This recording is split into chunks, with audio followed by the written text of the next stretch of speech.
Hi, it's Dorothy Guining with Scrapbooking Quebec, and today I'm going to do my August 2020 kit share for the How to Kill a Kit with Style YouTube stash busting collaboration. You'll find links to all the other participants below. This is the second month in a row that I'm following my summer stash kit recipe. Basically, I put together a quick guide for creating summer stash kits because I scrapbook much less in the summer, so I wanted a smaller kit. But I'm still digging into really old stuff here. So there's the recipe. It says 5 to 7 printed papers, 2 to 3 colors of cardstock, paper for journaling, 1 to 2 alphas, a handful of embellishments, something small like enamel dots, and 1 tool. But my real guide is really old stuff.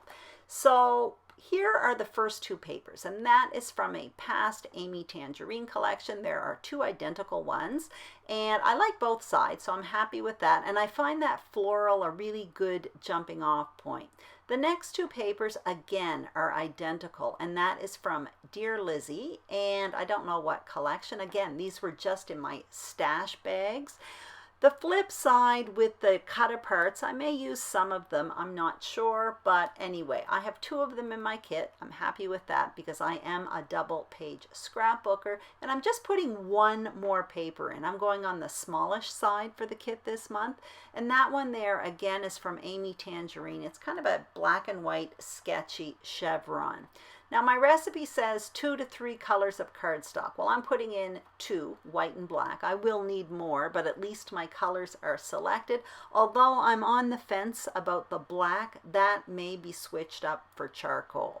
For journaling, honestly, I didn't have much. I like to have graph paper or lined paper, but I really couldn't find anything. So I found these old Project Lifestyle cards from a past hip kit, and that orange is a little bit strong, but I could cover that up with paper. Anyway, I'm going to try to do something with that.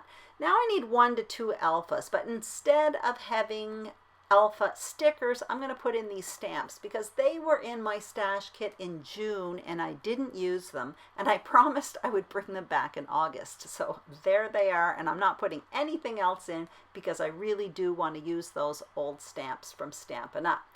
For the decorations, I went into my Pink Fresh Studio section of my stash, and I found some stuff that I thought coordinated with this paper. Now that is a new pack of chipboard.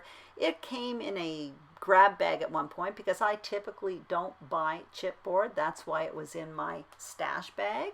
And I also had some mixed up ephemera from past Pink Fresh Studio kits. Actually, I think a lot of it comes from the same collection as that Sweet and Simple chipboard collection that you see there. But anyway, it's all mixed up in my stash. And also in my stash from Pink Fresh Studio, I found some more chipboard, and that there is from a case of the Blas. So I'm happy with the embellishments. I have way too many, but I have enough to choose from at least. Those viewfinder wheels are new. That's the only new thing that's going in the kit this month, and I always do like to put something new in. And those are enamel dots from a really old Felicity Jane kit. I thought the colors coordinated. As for tools, I'm not putting any tools in because, as far as I'm concerned, my alphas are stamps, and that satisfies the tool section of my recipe. So that's what I'm going to use in August 2020 for my stash kit. I hope you enjoyed this video. If you did, please give it a thumbs up. I will be back at the end of the month with a layout share for the layouts I created with this material. And don't forget to check out all the other participants. Their links are below.